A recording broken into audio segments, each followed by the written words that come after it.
Om Namo Bhagavate Vasudevaya. Om Namo Bhagavate Vasudevaya. Om Namo Bhagavate Vasudevaya.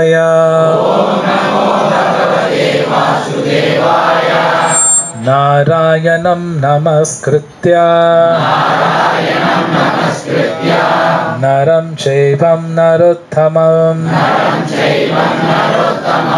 Devim Saraswatim Vyasam Tato Jayamudhiraye Nashtaprayeshu Abhatreshu Nityam Bhagavata Sevaya Bhagavati Uttama Shloke Bhaktir Bhavati Naishtiki. Bhagavad Gita 4வது அத்தியாயம் 9வது ஸ்லோகம். திருப்பி சொல்லுங்க. ஜன்ம கர்ம சமே திவ்யம் ஏவம் யோ வேதி தத்வதः த்யக்த்வா தேஹம் புனர்ஜன்ம நைதி மாமேதி சோர்ச்சுனா. மொழிபெயர்ப்பும் புல்லுரையும் வழங்கிய ஆச்சாரியார் அபய சரணரவிந்த பக்தி வேதாந்த சுவாமி சில பிரபாக்கி ஜெய். திருப்பி சொல்லுங்க. ஜன்ம பிறப்பு, கர்ம செயல், ச மேலும், மே எனது, திவ்யம் திவ்யமானது, ஏவம் இவ்வாறாக, யா எவனொருவன், வேத்தி அறிகிறானோ, தத்வத உண்மையில், த்யக்த்வா நீத்தபின், தேகம் இந்த உடலை, புனக மீண்டும், ஜன்ம பிறப்பு, ந இல்லை, ஏதி அடைவது, மாம் என்னிடம், ஏதி அடைவது, ச அவன், அர்ஜுனா அர்ஜுனனே.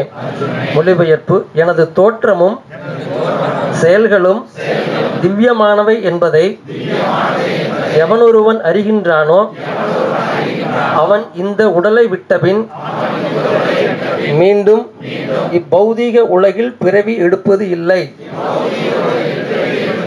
அர்ஜுனா, அவன் எனது நித்திய உலகை அடைகின்றான். பொருளுரை. பகவான் தனது திவ்யமான லோகத்திலிருந்து இறங்கி வருவதை பற்றி ஏற்கனவே 6வது பதத்தில் விளக்கப்பட்டது. பரமபுருஷ பகவானின் பிறப்பை பற்றிய இவ்வுண்மையை அறிந்தவன் பௌதீக பந்தத்திலிருந்து விடுதலை பெற்றவன் ஆவான். எனவே அவன் தனது தற்போதைய பௌதீக உடலை நீத்தவுடன் இறைவனின் திருநாட்டுக்கு திரும்புகிறான். பௌதீக பந்தத்திலிருந்து ஆத்மா விடுதலை பெறுவது எளிதானதே அல்ல. அருவவாதிகளும் யோகிகளும் பற்பல துன்பத்திற்கும் பிறவிகளுக்கும் பிறகே முக்தி அடைகின்றனர். இறைவனின் பிரம்மஜோதியில் கலக்கும் அவர்களது முக்தியும் முழுமையானது அல்ல. இப்பௌதீக உலகிற்கு மீண்டும் திரும்பும் அபாயம் அவர்களுக்கு உண்டு.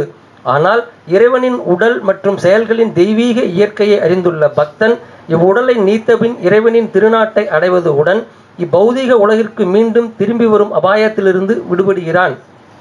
பிரம்ம சமிதியில் 5வது அத்தியாயத்தின் 33வது பதம் கடவுளுக்கு பற்பல ரூபங்களும் அவதாரங்களும் இருப்பதாக விளக்கப்பட்டுள்ளது. அத்வைதம் அச்சுதம் அனாதிம் அனந்த ரூபம்.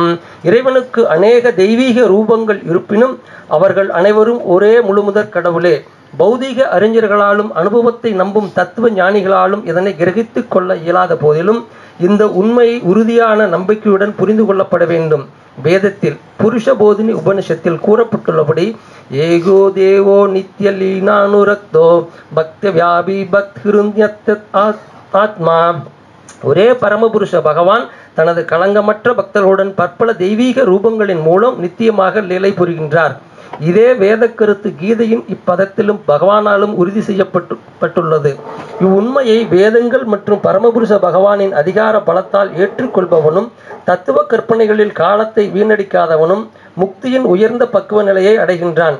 இவ்வுண்மையை நம்பிக்கையுடன் ஏற்பதால் ஒருவன் சந்தேகமின்றி முக்தி அடைகின்றான்.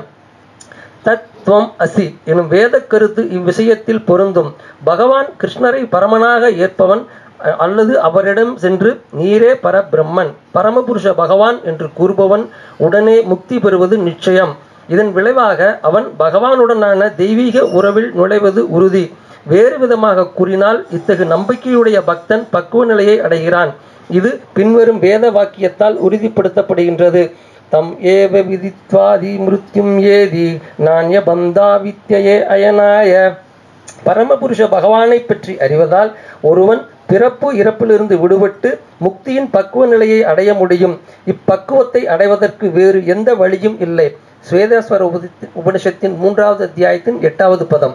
பகவான் கிருஷ்ணரை பரமபுருஷ பகவானாக அறியாதவர்கள் தமோ குணத்தில் உள்ளனர். தேன் பாட்டிலை வெளியிலிருந்து நக்குவதைப் போல தங்களது ஜட புலமையினால் பகவத்கீதைக்கு விளக்கமளிக்கும் அத்தகு தமோகுண மக்கள் முக்தி பெறுவது சாத்தியம் அல்ல. இதுவே வேறு வழியில்லை என்று மேலே கூறப்பட்டதன் பொருளாகும்.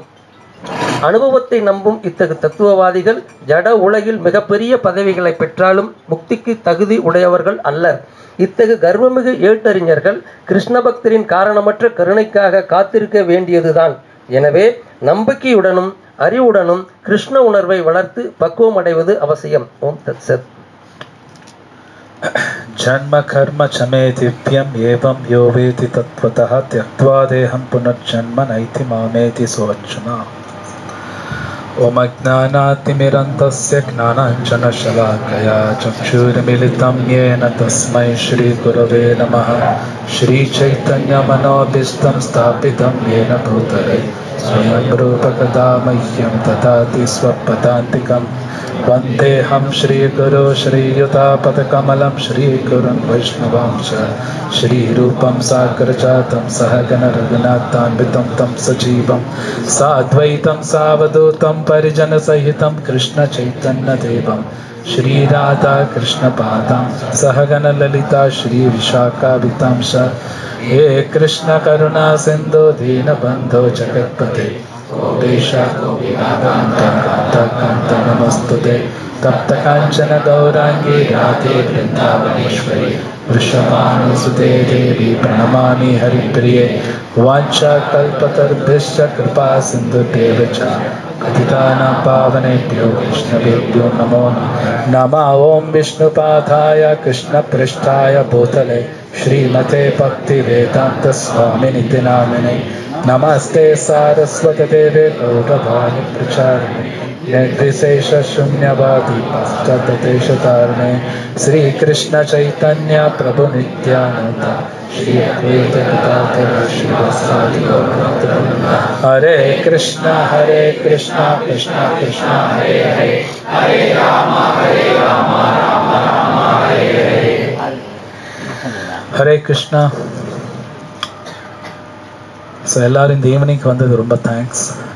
மழை பெஞ்சால் எல்லாம் வந்திருக்கீங்க. எனிவே, ஸோ இன்னைக்கு பார்க்குற ஸ்லோகா இப்போ நடந்த சம்பவத்துக்கு எல்லாமே ஆப்டான ஒரு ஸ்லோகா. ஆக்சுவலி என்ன பிளான்னு எல்லாரும் வெளியில் உட்காந்து அந்த ராதா கிருஷ்ணா அந்த ஊஞ்சல் சேவை எல்லாரும் அப்படி இன்னும் ஸ்விங் பண்ணிக்கிட்டு அந்த பாட்டு கேட்டுட்டு தான் என்ஜாய் பண்ணது எல்லாரும் பிளான் பண்ணோம். பட் கிருஷ்ணா மழை வர வைக்கிறார். ஸோ இது நம்ம புரிஞ்சுக்கிறது கஷ்டம். இன்னைக்கு ஸ்லோகத்திலையும் அதான் கிருஷ்ணர் சொல்றார். ஜன்ம கர்ம சமே திவ்யம் ஏவம் யோவேதி தத்வதஹாங்கிறார். கிருஷ்ணர் சொல்றார் அவரோட தோற்றம் அவரோட செயல்கள் தத்துவத்தகான சரியா புரிஞ்சுக்கோ அப்படிங்கிறார்.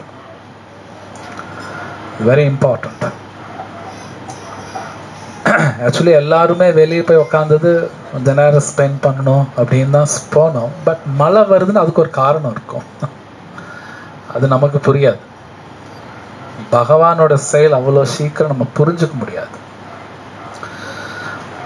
ஆனா பகவான் எது செஞ்சாலும் திவ்யமானதுன்னு அவரே சொல்றார். இந்த ஸ்லோகம் படிச்சு பார்த்தீங்கன்னா அதுல இருக்கு ஜன்ம கர்ம சம்மே திவ்யம்ங்கிறார் கிருஷ்ணா. நம்ம செயல்லாம் திவ்யம்னு சொல்ல முடியாது. நம்ம செயல் திவ்யம்னே சொல்ல முடியாது. ஒரு உதாரணத்துக்கு யாராவது நல்லா கொரட்டை விட்டு தூங்குறாங்க வைங்க, பார்த்தா எப்படி இருக்கும்? கோவம் வரும். நிறைய பேர் தூங்குறான் பாரு எப்படி. இப்போ நமக்கு பார்த்தா பிடிக்காது. நாம் அது மாதிரி தூங்கினா மற்றவங்களுக்கு பார்த்தா பிடிக்காது.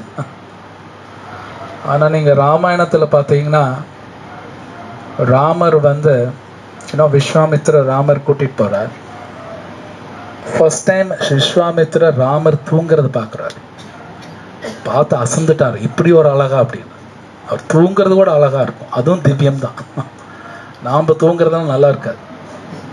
நம்ம தூங்குற யாரை பார்த்தா கோவம் வரும் உங்களுக்கு. ஸோ அப்போ தான் விஸ்வாமித்ரா ஃபர்ஸ்ட் டைம் அந்த சுப்பிரபாதம் பாடுறாரு. ஏன்னா இந்த தூங்குறது வந்து கௌசல்யா எப்படியெல்லாம் அனுபவிச்சிருப்பாங்க இந்த அழகு. அதெல்லாம் பார்த்தேன் கௌசல்யா சுப்ரஜா அப்படி தான் வரும். அவன் கௌசல்யா பேர் வச்சு தான் பாடுவார். ஏன்னா இப்படி ஒரு அழகா தூங்கும்போது அவங்க அம்மா இப்படியெல்லாம் அனுபவிச்சிருப்பாங்க இது. ஸோ பகவானோட செயல் எல்லாமே திவ்யம் தான். அவர் ஒருத்தர் ஆசீர்வாதம் பண்ணாலும் திவ்யம் தான், வதம் பண்ணாலும் திவ்யம் தான். ஆக்சுவலி ஸ்பீக்கிங் அதே ராமாயணத்தில் நம்ம பார்க்கலாம். ஆக்சுவலி வாலியோட செஸ்ட் வந்து ரொம்ப ஸ்ட்ராங். எந்த அம்புமே பூராது, எந்த அம்புமே வாலி செஸ்ட்ல பூராது. ஏன்னா வாலி அவ்வளோ ஸ்ட்ராங். ஃபர்ஸ்ட் டைம் வாலி செஸ்ட்டுக்குள்ள அம்பு போறது யாருன்னா ராமர் விட்டதான். அது எவ்வளோ ஃபாஸ்டா போச்சு, எப்ப போச்சுன்னு கூட வாலிக்கு தெரியாதான். வாலிக்கே தெரியல, திடீர்னு கீழே விழுவார். ஃபர்ஸ்ட் டைம் அவர் லைஃப்ல அது நடக்குது. அவர் கீழே விழுகிறார். வலி ஃபர்ஸ்ட் டைம் அவரால் தாங்க முடியாத வலியாமா வாலிக்கு. அவர் நினைக்கிறாரா, இப்படி யார என்ன ஒருத்தர் அடிக்கிறாங்க, இது யார் அது? ஸோ ஆச்சாரியாஸ் கமெண்ட்ரி என்ன கொடுக்குறாங்கன்னா, வாலி நினைச்சாராம், இது யாரு விட்டதை நான் தெரிஞ்சுக்கணும். அது இல்லாமல் வாலிக்கு தெரியுமாமா, ஜென்ரலா மோஸ்ட் ஸ்ட்ராங்கா இருக்கிறவங்களோட அம்புல அவங்க பேர் எழுதுவாங்களாமா. அவங்க பேர் எழுதுவாங்களா, அம்புல அவங்க பேர் இருக்குமாமா. ஸோ வாலி வந்து அந்த அம்புல இருக்கிற பேர் பார்க்கணும்னு சொல்லிட்டு ட்ரை பண்ணி ஃபர்ஸ்ட் டைம் ராமாங்கிற வார்த்தை சொல்றாரு. ஃபர்ஸ்ட் டைம் அவர் சொல்றாரு. அப்ப ஆச்சாரியா சொல்றாங்க, எப்ப அவர் ராமான்னு சொல்றாரோ அவரோட அட்டாச்மெண்ட்ஸ் எல்லாம் கட் ஆயிடுச்சாமா. அவரோட அட்டாச்மெண்ட்ஸ் அப்படின்னா பற்று, அந்த எல்லாம் கட் ஆகுதுங்கிறாங்க. ஸோ அது கட்டானா தான் ஒரு மனிதன் வந்து பகவான் இருக்கிற இடத்துக்கு போக முடியும். எல்லாம் போக முடியாது, இம்பாசிபிள். ஏன்னா வாலி வந்து துவேஷத்திலே அப்படியெல்லாம் சொல்ல, உண்மையிலே ராமாங்கிற வார்த்தை சொல்றார். அதுக்கப்புறம் வாலி உடனே சரணாகதி பண்றார். நிறைய பேர் வெளியில தெரியாது, ராமர் வந்து ஏதோ ஒளிஞ்சு நின்று அடிச்சாரு, தப்பு பண்ணாருன்னா. Rama every thing perfect. இது ராமாயணம் படிச்சீங்கன்னா வரும். அவர் எல்லாமே பர்ஃபெக்டா பண்ணார். இன்ஃபேக்ட் வாலி கேள்வியெல்லாம் கேட்பார், நீங்க எப்படி என்ன அடிக்கலான்னு பல கேள்விகள் கேட்கிறார். எல்லாத்துக்கும் சரியான பதில் ராமர் கொடுக்கிறார். அதனால இவர் சரணாகதியும் பண்றார். ஸோ இதுல என்ன ஆச்சரியம்னா, வாலி அந்த சண்டை போடுற வரைக்கும் தான் எல்லாமே தப்பு தான் பண்ணார். இந்த கடைசி ஃபியூ மினிட்ஸ்ல மாறுறாரு. ஆக்சுவலி அவர் உடனே மேல பரலோகம் போயிட்டார். ஆனா சுக்ரீனுக்கு ரொம்ப டைம் எடுத்தது ஆக்சுவலி. ஸோ இந்த ஸ்லோகத்துல வர மாதிரி தியக்த்வா தேகம் புனர்ஜன்ம நைதி மாமேதி சோ அர்ஜுனா. யார் ஒருத்தர் பகவானோட செயல் சரின்னு புரிஞ்சுக்கணுமாமா. வாலி வந்து புரிஞ்சுக்கிட்டாரா, ராமர் செஞ்சது கரெக்ட், நான் சாகணும், அதான் கரெக்ட். ராமர் அது வாலி ஏத்துக்கிட்டார். வாலி ஏத்துக்காமல் கிடையாது. புத்தி இல்லாத நிறைய பேர் ஏத்துக்க மாட்டாங்க, வாலி ஏத்துக்கிட்டாராம். வாலி வந்து எஸ் நீங்க செஞ்சது கரெக்ட். ஸோ இது அப்படியே நம்ம லைஃப்ல அப்ளை பண்ணும் பொழுது, ஜென்ரலா நம்ம லைஃப்ல எது நடந்தாலும் நான் தப்பு பண்ணல, அடுத்தவன் தான் பண்றான்ருவோம். ஆனா நாம தான் பண்றோம். மிஸ்டேக் நாம தான் பண்ணுவோம். பட் அது ஜென்ரலா யாரும் ஒத்துக்க மாட்டாங்க. நம்ம பகவத்கீதை படிக்கும்போது புரியும். ஸோ இன்னைக்கு ராதா கிருஷ்ணா அந்த ஸ்விங்கிங் ஃபெஸ்டிவல், அந்த ஜுலன், இந்த ஊஞ்சல் சேவை, உண்மையிலே அந்த ஃபெஸ்டிவல் என்னன்னு எனக்கு தெரியாது. ரொம்ப பல வருஷமாக அட்டன் பண்ணாலும் அது என்ன ஃபெஸ்டிவல் அப்படின்னு பார்த்தா அது ரொம்ப கஷ்டம் புரிஞ்சுக்கிறதுக்கு.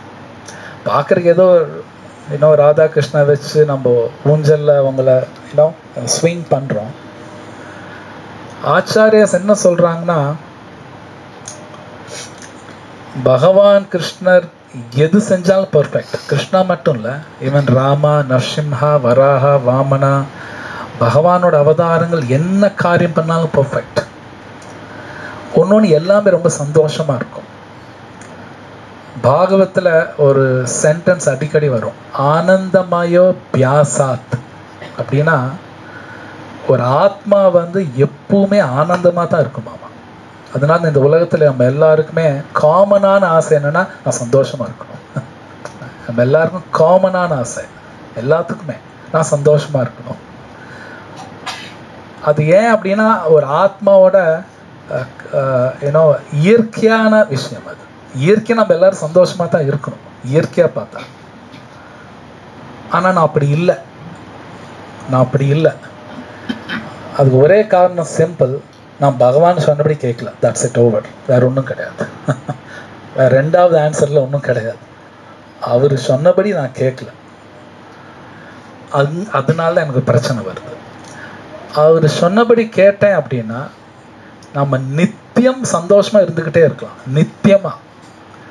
இப்போ நமக்கு இருக்கிற சந்தோஷம் வர்றதெல்லாம் டெம்பரரியாக தான் இருக்கும். ஸோ அது சந்தோஷம் கிடையாதுங்கிறான் சாஸ்திரத்தில். என்ன சொல்கிறான், சந்தோஷமே கிடையாது. உண்மையிலே சந்தோஷங்கிறது நித்தியமா இருக்கும், கட் ஆகாது. இப்போ நம்ம வீட்டிலே ஒரு விழா ஆகுதுன்னு வைங்க, சம் ஃபங்க்ஷன், நம்ம வீட்டில் எல்லாம் ரொம்ப சந்தோஷமாக இருப்போம். ஒரு புது துணி போட்டுக்கும், எல்லாத்தையும் அழைக்கிறோம், சாப்பாடெல்லாம் கொடுப்போம், சந்தோஷமாக இருப்போம். வைகுண்டா எப்படின்னா எவ்ரிடே இப்படி தான் இருக்கும். எவ்ரிடேஸ் அ ஃபங்க்ஷன் தான். எவ்ரிடேஸ் அ ஃபங்க்ஷன். எவ்ரிடே எல்லாருமே எப்பவுமே சந்தோஷமாக இருந்துக்கிட்டே தான் இருப்பாங்க. சம்டைம்ஸ் ஆச்சரியமாக இருக்குது, என்னங்க இதெல்லாம் உண்மையா அப்படி கூட சில பேர் நினைக்கலாம். எஸ், உண்மை. இது உண்மை. ஆக்சுவலி பொய்யெல்லாம் கிடையாது. நாம் பகவான் வேண்டான்னு இங்கே உட்காந்துருக்கோம். அது நாம் செஞ்ச தப்பு தான். நாம் செஞ்ச தப்பு. இது புரிஞ்சுக்க முடியாத விஷயமெல்லாம் கிடையாது. இது ரொம்ப ஈஸியாக புரிஞ்சுக்கலாம். ஈவன் மார்னிங்கோட சில பேர் வந்தாங்க, சில கேள்வியெல்லாம் கேட்டிருந்தாங்க. இப்போ கூட ஒரு எக்ஸாம்பிள், இப்போ நம்ம சமையல் பண்ணுறோம், ஏதோ ஒரு பதார்த்தம் செய்கிறோம், நாம்ளே சுயமாக செய்கிறோன்னு வைங்க.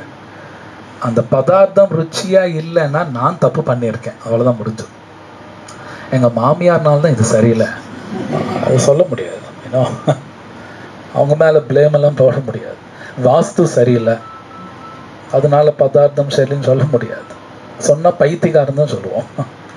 வாஸ்து சரியில்லை, மாமியார் சரியில்லை, ஹஸ்பண்ட் இப்படி, பையன் இப்படி. நான் ஒத்துக்கணும், நான் தான் மிஸ்டேக் பண்ணேன், அதனால பதார்த்தம் சரியில்லை. த சேம் வே என் வாழ்க்கையில் பிரச்சனை இருக்குன்னா நான் தான் மிஸ்டேக் பண்ணுறேன், அவ்வளோதான். நான் மிஸ்டேக் பண்ணுறேன். ஸோ அதனால கிருஷ்ணா பகவத்கீதையில் சொல்கிறார், 16வது அத்தியாயத்தில், தஸ்மாத் சாஸ்திர பிரமாணம் தே காரிய அக்காரிய வியவஸ்திதவ் அப்படிங்கிறார். எந்த ஒரு காரியம் பண்ணுனாலும் சாஸ்திரம் படிங்கிறார், படிக்கணுங்கிறார். இப்போ பார்க்குற ஸ்லோகத்தில் பார்த்தீங்கன்னா கிருஷ்ணர் சொல்கிறார், ஜன்ம கர்ம சமே திவ்யம். பகவானோட செயல்கள் நம்ம தெரிஞ்சுக்கணும் அப்படிங்கிறார். கிருஷ்ணர் மஸ்ட்டுங்கிறார். ஏன் அவரோட செயல்கள் தெரிஞ்சுக்கணும்னு சில பேர் கேள்வி கேட்கலாம். நாம் அவரோட செயல்கள் தெரிஞ்சுக்கிட்டோம்னா அது நல்லா போய் பார்த்தா நான் எங்கே என் செயலை தப்பு பண்ணுறேன் நான் கண்டுபிடிச்சிடலாம். ஆக்சுவலி கண்டுபிடிச்சிடலாம். அதனால் அவர் செயல் நான் தெரிஞ்சுக்கணும். அது வெரி இம்பார்ட்டன்ட். இப்போ உதாரணத்துக்கு ராமாயணத்தில் ராமர் என்ன பண்ணார் நல்லா பார்த்தோம்னா, சீதை என்ன பண்ணுறாங்க, கௌசல்யா என்ன பண்ணாங்க, அதெல்லாம் படித்தோம்னா நான் எங்கே தப்பு பண்ண நான் புரிஞ்சுக்கலாம். அதுக்கு தான் நமக்கு இந்த இத்திஹாசங்கள், புராணங்கள், பகவத்கீதா, பாகவதம் தேவை. இது படித்தா தான் எனக்கு புரியும், இல்லை புரியாது. நான் எங்கே தப்பு பண்ணுறேன் எனக்கு தெரியாது. இது படித்தே ஆகணும். இது படிக்காமல் நான் ஜாதகாரை போய் பார்ப்பேன், வீட்டை மாற்றி கட்டுவேன், என்ன பண்ணாலும் ஒன்றும் நடக்காது. அதில் ஒன்றும் நடக்காது. கிருஷ்ணர் என்ன சொல்றாரோ கேட்கணும். அவர் சொல்றபடி நடந்துக்கிட்டா எல்லாமே மாறும். ஏன்னா கிருஷ்ணர் இந்த ஸ்லோகத்தில் சொல்லிட்டார், எல்லாம் பர்ஃபெக்டா நடக்குங்கிறார். தியக்த்வா தேகம் புனர்ஜன்மா. இந்த ஸ்லோகத்தில் இன்னொரு வார்த்தை அவரே யூஸ் பண்றார், புனர்ஜன்மாங்கிறார். அடுத்த ஜென்மம் இங்க எடுக்க மாட்டேங்கிறார். அப்படின்னா அடுத்த ஜென்மம் ஒண்ணு இருக்கு. பகவான் சொன்னபடி கேட்கலன்னு அதெல்லாம் எடுக்கணும். சில பேரை புத்திசாலி நினைச்சிட்டு அது உனக்கு தெரியுமா, இதெல்லாம் ஏன் இதை பத்தி யோசிக்கிற. அப்போ ஒரு கவுண்டர் ஆர்குமெண்ட் வைக்கிறான், 25 வயசு வரைக்கும் வாழ்ணும்னு என்ன கேரண்டி இருக்கா? ஏன் 3 வயசுல ஸ்கூல்ல போவோம்? 3 வயசுல ஏன் போடுறாங்கன்னா 25 வயசு அவன் சம்பாதிப்பாங்கன்னு தான். ஜஸ்ட் ஒரு நம்பிக்கை. நம்பிக்கையில் 3 வயசு ஸ்கூல்ல போடுறாங்க, அதுக்கு எந்த கேரண்டி கிடையாது. ஸோ பட் ஈவன் தென் ஸ்கூலுக்கு அனுப்பணும், தட்ஸ் இம்பார்ட்டன்ட்.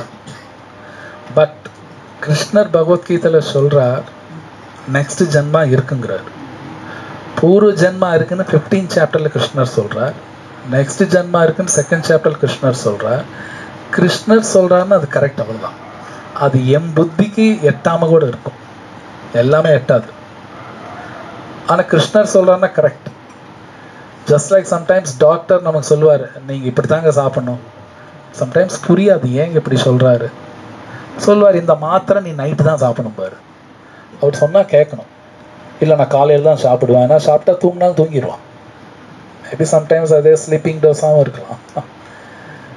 அப்போ அந்த டாக்டர் என்ன சொல்றாரோ எனக்கு புரியுதோ இல்லையோ நான் ஃபாலோ பண்ணணும், அப்போதான் என் உடம்பு சரியாகும். ஸோ கிருஷ்ணர் இங்க சொல்றார், அவரோட செயல்கள் புரிஞ்சுக்கணுங்கிறார், தெரிஞ்சுக்கோங்கிறார் கிருஷ்ணா. அதுக்காக தான் பகவான் பல அவதாரங்கள் எடுக்கிறார். ஏன் ராமரா வர்றார், ஏன் நரசிம்மரா வர்றான்னா எல்லாத்துக்கும் ஒரு காரணம் இருக்கு, எல்லாத்துக்கும் ஒரு காரணம் இருக்கு. இவன் நாம கூட ஒரு ஃபேமிலியில பிறந்திருக்கோம். ஒருத்தருக்கு ஒரு மாதிரி ஒரு ஸ்பவுஸ்னா நம்மள ஒரு நபரை கல்யாணம் பண்றோம் இல்லையா, ஹஸ்பண்ட் ஒய்ஃப், குழந்தைங்க, கூட பிறந்தவங்க. இது ஜஸ்ட் லைக் தட் எல்லாம் நடக்காது, சும்மா நடக்கிறதெல்லாம் கிடையாது. அதுக்கு ஒரு காரணம் இருக்கு. ஆனா எல்லாத்துக்கும் காரணம் கிருஷ்ணா, சர்வ காரண காரணம்ங்கிறாங்க. எல்லாத்துக்கும் காரணம் கிருஷ்ணா. கிருஷ்ணா தெரியாம எதுவும் நடக்காது. இப்ப மழை வருதுன்னா கிருஷ்ணா வர வைக்கிறாரு, அதுக்கு ஒரு காரணம் இருக்கும். அது ஏன் நம்ம உட்காந்து மூளையெல்லாம் கசக்குன்னா புரியாது. நான் சரியான இன்டென்ஷன்லாம் இருந்தேன், ஏன் இப்படி வரணும், அந்த கேள்வியெல்லாம் கேட்கக்கூடாது. ஏன்னா கிருஷ்ணா பூர்ணமானவர், அவர் எந்த செயல் செஞ்சாலும் பூர்ணமா தான் இருக்குமாமா. ஏன்னா அவர் பூர்ணம், அவர் செயலும் பூர்ணம் தான். தப்பு எல்லாம் எதுவும் இருக்காது, தப்பே இருக்காது. ஸோ அப்ப நாம பகவான் சொன்னபடி நான் நடந்துக்கிட்டேன்னு வைங்க, நாம பர்ஃபெக்டா தான் பண்ணுவோம், தப்பு இருக்காது. என்னன்னா நாம மனக்கற்பனை பண்ணாம எல்லா செயலும் பகவான் சொன்னபடி செய்யணும். அப்ப என்ன நடக்கும்னா, ஈவன் கிருஷ்ணரே சொல்றார், உனக்கு சாந்தி கிடைக்கும் அர்ஜுனாங்கிறார். பகவத்கீதையில் நிறைய இடத்துல இந்த வார்த்தை யூஸ் பண்றாரு. க்ஷிப்ரம் பவதி தர்மாத்மா சஸ்வத் சாந்தி நிகச்சதிங்கிறார். யார் ஒருத்தர் பகவான் சொல்லக்கூடிய தர்மம் அது விடாம கடைபிடிக்கிறாங்களோ அவனுக்கு சாந்தி கிடைக்கும். அப்ப என் லைஃப்ல எனக்கு சாந்தி இல்லைன்னா நான் தர்மத்தை கடைபிடிக்கலன்னு அர்த்தம். சிம்பிள், அவ்வளவுதான், வேற ஒன்றும் இல்லை. என் வாழ்க்கையில சாந்தி இல்லைன்னா தர்மம் நான் கடைபிடிக்கல. அப்ப தர்மம் எது தெரிஞ்சுக்கணும்னா பகவத்கீதை படிக்கணும். ஈவன் வேதத்துல ஒரு வாக்கியம் இருக்கு, தர்மோ ரக்ஷித ரக்ஷிதா அப்படிப்பாங்க. யாரு தர்மத்தை கடைபிடிக்க பார்க்குறாங்களோ அவனை தர்மம் காப்பாத்திரும். அந்த தர்மா பகவானுக்கு மட்டும்தான் தெரியும், நமக்கு தெரியாது. தர்மம் து சாக்ஷாத் பகவத் பிரணீதம், பாகவத்துல சொல்றாங்க. எது தர்மம்ங்கிறது பகவானுக்கு மட்டும்தான் தெரியும், வேற யாருக்கும் தெரியாதான். நசசித்தா ந மனுஷ்யா ந தேவா அப்படின்னா தேவர்களுக்கும் தெரியாது, மனிதனுக்கு தெரியாது, சித்தர்களுக்கு தெரியாது. சாரணா தயா வித்யாதரா, இவங்க ஹை கிளாஸ் லிவிங் என்டிட்டிஸ், அவங்களுக்கும் தெரியாதாமா. கிருஷ்ணர் சொல்றார், தர்மம் யாருக்கும் தெரியாது, அவருக்கு மட்டும்தான் தெரியுமா. அவர் என்ன தர்மா சொல்றாரோ அது நம்ம ஜஸ்ட் பிளைண்டா ஃபாலோ பண்ணா கூட நமக்கு கிடைச்சிடும், பர்ஃபெக்டா போகும். பிளைண்ட் ஃபாலோயிங் தப்பு இல்லை, தப்பு இல்லை. பகவான் சொல்ற பிளைண்டா ஃபாலோ பண்ணால் ரிசல்ட் கிடைக்கும். அஃப்கோர்ஸ் புரிஞ்சுக்கிட்டு பண்ணா விடமாட்டோம் பகவானை, ஆக்சுவலி ஸ்பீக்கிங். நம்ம புரிஞ்சுக்கணும் கண்டிப்பா. ஸோ அந்த கிருஷ்ணா சைத்தன்ய மகாபிரபுவா வந்து இந்த கலியுகத்துல த மோஸ்ட் இம்பார்ட்டன்ட் தர்மா நாம சங்கீர்த்தனம்ங்கிறார். ஹரே கிருஷ்ணா கிருஷ்ணா கிருஷ்ணா ஹரே ஹரே, ஹரே ராம ராம ராம ஹரே ஹரே. ஏன் நாம சங்கீர்த்தனம் கொடுக்கறாங்க அப்படின்னா, அதுக்கு பாகவத்திலே ஆன்சர் இருக்கு. இந்த கலியுகத்துல வந்து நம்ம எல்லாரோட மனசு புத்தி வீக்கா இருக்கும் கொடுத்துருக்காங்க. ஆனா அது நமக்கு தெரியாது. ஏன்னா நமக்கு அகங்காரம் ரொம்ப ஜாஸ்தினால நம்ம ஸ்ட்ராங்குன்னு தான் நினைக்கிறோம். ஆனால் நம்ம ரொம்ப வீக்காக இருக்கோம். நான் வீக்காக இருக்குன்னு எப்படி கண்டுபிடிக்கலான்னா, யாராவது ஏதாவது சொன்னால் போதும் பட்டுன்னு அழுகுவேன், கோவம் வரும். ஏன்னா இதெல்லாம் நடக்குதுன்னா நான் வீக்காக இருக்குன்னு அர்த்தம். சிம்பிள். யாராவது என்ன சொல்கிறாங்க, பட்டுன்னு கோவம் வருது, அழுகிறேன், ஏன்னா அகங்காரம் ஜாஸ்தியாகுது எனக்குன்னா என் மனசு வீக்காக இருக்குன்னு அர்த்தம். இன்டெலிஜென்ஸ் வீக்காக இருக்குன்னு அர்த்தம். அகங்காரம் ஜாஸ்தியாக இருக்குன்னு அர்த்தம். சிம்பிள். எனக்கு பகவத்கீதையில் கிருஷ்ணா 12th சாப்டர் சொல்கிறார், ஈவன் 2nd சாப்டரில் வருது, மனசு புத்தி ஸ்ட்ராங்காக இருக்குது, பொய்யான அகங்காரம் இல்லைன்னா அவன் சந்தோஷமாக இருப்பாங்கிறார். கிருஷ்ணர் சொல்கிறார் அவன் சந்தோஷமாக இருப்பான் அர்ஜுனாங்கிறார். கிருஷ்ணர் சொல்கிறார். ஸோ நம்ம மனசு புத்தி வீக்காக இருக்கிறதுனால நமக்கு புரியாது எதுவுமே. நமக்கு அவ்வளோ சீக்கிரம் இந்த உண்மையெல்லாம் புரியாது. அதனால கிருஷ்ணா இந்த நாமா சொல்லுங்கிறார். அந்த நாமா சொல்ல சொல்ல என்ன ஆகுனா, மனசு புத்தி வீக்காக இருக்கிறது ஸ்ட்ராங் ஆகிடும். ஸ்ட்ராங் ஆகும். ஸ்ட்ராங் ஆகும்போது எனக்கு எல்லாமே புரிய ஆரம்பிச்சிடும். புரியும் பொழுது நான் உட்காந்து புலம்ப மாட்டேன். நம்ம எல்லாம் ஏன் புலம்புறோன்னா புரியல எதுவுமே. ஓகே, புரியலன்னு புலம்புவோம். எல்லாமே புரிஞ்சிச்சுன்னா புலம்ப மாட்டோம். ஜஸ்ட் லைக் ஃபார் எக்ஸாம்பிள், ஒரு காய்ச்சல் வருதுன்னு வைங்க. யாருக்காவது காய்ச்சல் வந்தால் யாராவது உட்காந்து சீத்து பூத்துன்னு அழுகுறாங்களா? ஸோ காய்ச்சல் வந்துருச்சேன்னு யாரும் அழுக மாட்டாங்க. ஏன் அழுக மாட்டாங்கன்னா, அவங்களுக்கு புரியுறது இது டெம்பரரி, என்ன ஒரு 2 வேளை, நாளைக்கு சரியாயிடும், மருந்து சாப்பிட்டா சரியாயிடும்னு புரிஞ்சிருச்சு. அதனால புலம்ப மாட்டாங்க. ஏன்னா அவங்களுக்கு தெரியுது. அது மாதிரி பகவத்கீதா நம்ம படிக்கிறது இல்லை சரியா, இல்லை ஃபாலோ பண்ணுறது இல்லை. எனக்கு எதுவும் புரியாது. புரியலின்னா புலம்புவேன், மற்றவங்களை திட்டுவேன், என்ன நான் திட்டிக்குவேன், அழுகுவேன், ஏன்னோ all sorts of cunning things எல்லாம் பண்ணுவோம். ஏன்னா எனக்கு இது புரியல. நல்லா புரிஞ்சிருச்சுன்னா ஒன்று மட்டும் நிச்சயம், இந்த உலகத்தில் சாதிக்கிறதுக்கு ஒன்றுமே கிடையாதுன்னு புரிஞ்சுப்பாங்க. இது என்னோட வார்த்தை இல்லை, ஆச்சாரியாஸ் எல்லாம் சொல்கிறாங்க. இந்த உலகத்தில் சாதிக்கிறதுக்கு நத்திங் அப்படிங்கிறாங்க. ஆனால் நம்ம என்னமோ சம்திங் இருக்குன்னு நான் நினச்சிட்டு இருக்கேன். Krishna chase nothing. சம்திங்கெல்லாம் ஒன்றும் கிடையாது, இட்ஸ் நத்திங் அப்படிங்கிறார். அப்போ நமக்கு இந்த சாஸ்திர ஞானம் ரொம்ப முக்கியம். இன்ஃபேக்ட் பகவத்கீதாவில் கிருஷ்ணா வார்னிங் கொடுக்குறாரு, இந்த சாஸ்திரத்தை சந்தேகப்படாது அப்படிங்கிறார். சம்சயாத்மா வினஷதிங்கிறார் கிருஷ்ணா. சம்சயாத்மானா சந்தேகப்படுறது. எந்த ஆத்மா இந்த சாஸ்திரத்தை சந்தேகப்படுத வினஷதிங்கிறார் கிருஷ்ணா, ஃபினிஷ்ட் அப்படிங்கிறார். ஸோ பகவான் சொல்றாருன்னா அது உண்மை. ஆனால் என்னன்னா, அவர் சொல்றது செஞ்சு பார்க்கணும். எதுவுமே அவர் என்ன சொல்றாரு செய்யணும். ஈவன் நம்ம லைஃப்ல கூட அப்படித்தான். ஏதாவது ஒன்று சொல்றாங்கன்னா செஞ்சு பார்ப்போம், அப்புறம் தான் அது மேலே நம்பிக்கை வரும். நம்ம செஞ்சு பார்க்கணும். இந்த உலகத்தில் யாரையோ நம்புறாங்க இல்லையா, ஏதோ காம்போ ஆஃபர்னா இப்போ உடனே போயிடுவாங்க. ஆடி சேல் 50% போயிடுவாங்க இல்லையா, அப்படின்னு நம்புறாங்க.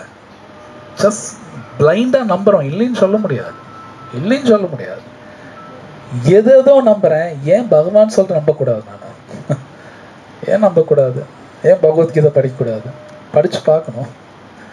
படித்தா தான் தெரியும், செஞ்சால் தான் தெரியும். ஸோ எதேதோ கண்மூடித்தனமாக நம்புகிறோம். ஏன் பகவான் சொல்கிற நம்பக்கூடாது? ட்ரை பண்ணி பார்க்கணும். பகவான் ரொம்ப கருணையுள்ளவர். நாம சொல்லு, அது ஒன்றும் ஒழுங்காக சொல்லுங்கிறார். அது ரொம்ப ஈஸி. யாருக்கும் காசு கொடுக்க தேவையில்லை, அதுக்கு நல்ல நேரம் பார்க்க தேவையில்லை, எதுவும் தேவையில்லை, எந்த ரூல்ஸும் கிடையாது. நாம் அகாரி பகுதா நிஜ சர்வ சக்தி தத்ரார்ப்பித நியமித்த ஸ்மரணே நகாலா ஏதாத்ரிஷி மமாபி இஹஜனி நானுராகஹ. பியூட்டிஃபுல் ஸ்லோகா. சைத்தன்ய மகாபிரபு சொல்றாரு, இந்த நாமா சொல்றதுக்கு எந்த ரூல்ஸும் கிடையாதுங்கிறார். பொதுவா வேதத்தில் இருக்கிற மந்திரங்கள் சொல்லணும், ரூல்ஸ் இருக்கு. சிலது சந்தியா நேரத்தில் சொல்லணும், அது இல்லாம அவங்க எப்படியெல்லாம் இருக்கும், நிறைய ரூல்ஸ் இருக்கு. அதே கிருஷ்ணா இந்த ஹரே கிருஷ்ணாவுக்கு ரூல் போடல, நீ எங்க வேணாலும் சொல்லி கொண்டாரு. பகவான் ரொம்ப கருணை உள்ளவர். அது எவ்வளோ கருணை உள்ளவருக்கும் நம்மளால புரிஞ்சுக்க முடியாது, நமக்கு அதுவும் புரியாது. Actually speaking difficult. அவ்வளோ கருணை உள்ளவர் அவர். ஒரு உதாரணத்துக்கு சொல்கிறேன், மேபி லைட்டர் சைட், பட் இருந்தாலும் அதில் விஷயம் இருக்கும். யாராவது நம்மளை கல்யாணம் பண்ணவங்க ஒரு gift கொடுக்குறாங்க வைங்க, அந்த gift பார்த்துக்கிட்டு 50 வருஷமா பார்த்து சந்தோஷமா யாராவது இருப்பாங்களா? எனக்கு கொடுத்தாங்க கண்ணில் தண்ணி வருது, அப்படியெல்லாம் யாருக்கும் ஒன்றும் நடக்காது. எனக்கு பார்த்து அழுகுமா என்னைக்காது, பட் ஏதா ஒரு பூவோ ஒரு பழமோ கிருஷ்ணாவுக்கு ஒரு தடவை கொடுத்தா கூட போதும், அவர் மறக்கவே மாட்டார். எத்தனை கோடி ஜென்மம் எடுத்தாலும் அவர் மறக்க மாட்டார். கிருஷ்ணா மறக்க மாட்டார். அது அவரே சொல்றார், பத்திரம் புஷ்பம் பலம் தோயம் யோமே பக்தியா பிரயோஜனம். ஸோ கிருஷ்ணர் சொல்ற ஜஸ்ட் எனக்கு எதுவும் பெருசா வேணாம். ஈவன் பழம்னா பழம் கூட தேவையில்ல, பக்தி தான் எதிர்பார்க்கிறார். ஸோ பகவான் எவ்வளோ கருணை உள்ளவர் நமக்கு புரியாது. ஆக்சுவலி ஸ்பீக், அது புரியாதனால அவர் சொல்றதெல்லாம் சீரியஸாக எடுத்துக்க மாட்டேங்கிறோம். ஒன்றும் புரியல. புரிஞ்சிருச்சு நானா நினச்சிக்கிறேன், அவ்வளோ அகங்காரம் இருக்கு நம்ம எல்லாத்துக்கும். நானா நினச்சிக்கிறேன் ஐ அண்டர்ஸ்டுட் எவ்ரிதிங். ஒன்றும் புரியல. புரிஞ்சா சரணாதி பண்ணுவோம். கிருஷ்ணர் கடைசியில் அதுதான் சொல்றார், மாமேகம் சரணம் ரஜாங்கிறார். மாமேகம் சரணம் ரஜா அஹம் துவம் சர்வ பாபேபியோ மோக்ஷயிஷ்யாமி மா சுச்சா. ஸோ உண்மையிலே புரிஞ்சிருச்சுன்னா சரணாதி பண்ணிடும். விதி 0 ஆயிருங்கிறார் கிருஷ்ணா. விதி 0 ஆக்கிறங்கிறார். இன்ஃபேக்ட் விதி நம்மளால 0 ஆக்க முடியாது, கிருஷ்ணா தான் பண்ணோம். அது 0 ஆக்கணும், அவர் சொன்னபடி கேட்கணும். சரணாகதி. சரணாகதினா வெரி சிம்பிள். எதுனாலும் அவர் சொல்றபடி தான் செய்யணும். சிம்பிள், அதுதான் சரணாகதி. எந்த காரியம் பண்ணாலும் அவர் சொல்றபடி தான் செய்யணும். வேற சரணாகதி மீனிங் இதுதான். பட் அது செய்யும் பொழுது சேலஞ்சஸ் வரும். அந்த சேலஞ்சஸ்னு தப்பிக்கணும் அவரோட நாமா தான் மறுபடி வேணும். ஹரே கிருஷ்ணா ஹரே கிருஷ்ணா கிருஷ்ணா கிருஷ்ணா ஹரே ஹரே ஹரே ராம் ஹரே ராம் ராம் ராம் ஹரே ஹரே. அது மறுபடியும் அவர் தான் காப்பாற்றுவார். ஃபைனலாக அல்டிமேட் ஷெல்டர் ஆஸ்ரயா ஏன்னா கிருஷ்ணா. அதனால கிருஷ்ணர் சொல்றார், மாமேகம் சரணம் ரஜா மன் மனா பவமத் பக்தோ. உன் மனசை எனக்கு கொடுத்துரு, நான் சொன்னபடி செய். கிருஷ்ணர் சொல்றார், சும்மா சொல்லல. எப்படி சம்டைம்ஸ் வீட்டில் பெரியவங்க அவங்க குழந்தைகிட்ட சொல்லுவாங்க, நான் சொன்னபடி செய்டாம்பாங்க, பெற்றோரும் சொல்லுவாங்க. கிருஷ்ணர் தான் நான் சொல்றபடி செய்யுங்கிறது. ஸோ இன்னைக்கு பார்க்குற ஸ்லோகா பார்த்தீங்கன்னா, ஜன்ம கர்ம சமே திவ்யம். அவரோட கர்மனா செயல்கள் ரொம்ப திவ்யமானது. அது கண்டிப்பாக நம்ம எல்லாரும் படிக்கணும், தெரிஞ்சுக்கணும். ஸோ நிறைய புக்ஸ் எல்லாம் இங்கே இருக்குது. பாகவதம் இருக்குது, கிருஷ்ணா புக் இருக்குது, பகவத்கீதா இருக்குது. எல்லாமே பகவானோட செயல். இது நம்ம கண்டிப்பாக தெரிஞ்சுக்கணும். நம்ம வாழ்க்கையில் எத்தனையோ புக்ஸ் படிக்கிறோம், ஏதோ என்ஜினியரிங் மெடிக்கல் என்னென்னமோ படிக்கிறோம். அத்தனை படித்து இந்த பகவத்கீதா விட்டோம்னா மறுபடியும் 0 ஆகிடும். It be completely 0, no doubt. தயவுசெய்து பகவத்கீதா விட்டுட்டு வேறு எதோ படித்தாலும் அவங்க நினைக்கிற மாதிரி சந்தோஷமாலாம் இருக்க முடியாது. ஐ கேன் சேலஞ்ச், முடியாது, சான்ஸே இல்லை. அதுக்காக அது படிக்கக்கூடாதுன்னு அர்த்தம் கிடையாது, அது வேணும். பட் இது ரொம்ப முக்கியம். இந்த பகவத்கீதா மோஸ்ட் இம்பார்ட்டண்ட்.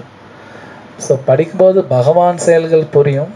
பகவான் செயல் புரியும் பொழுது என்னை பற்றி நான் தெரிஞ்சுக்குவேன். இது ரெண்டும் புரியும் பொழுது நம்ம கூட இருக்காங்க இல்லையா, சுற்றி இல்லையா, அவங்கள என்ன பண்ணுறோம் புரிஞ்சுக்குவோம். எல்லாமே புரிய ஆரம்பிச்சிடும். ஆக்சுவலி ஸ்பீக்கிங் இது பகவான் அனுகிரகத்தில் நடக்கும். ஸோ இங்கே நான் ஸ்டாப் பண்ணுறேன். ஏதாவது கேள்வி தான் கேளுங்க. ஹரே கிருஷ்ணா. ஓம் தாத் சாத். ஏதாவது கொஷன்ஸ் இந்த ஸ்லோகா சம்பந்தப்பட்டது ஏதாவது இருக்கா? 4வது அத்தியாயத்தில் 4வது அத்தியாயத்தில் 9வது ஸ்லோகம். ஸோ ஏதாவது கொஷன்ஸ் இருக்கா? அது general. Okay okay, Granthraj Shrimad Bhagavad Gita की जय, श्रील प्रभुपाद की जय।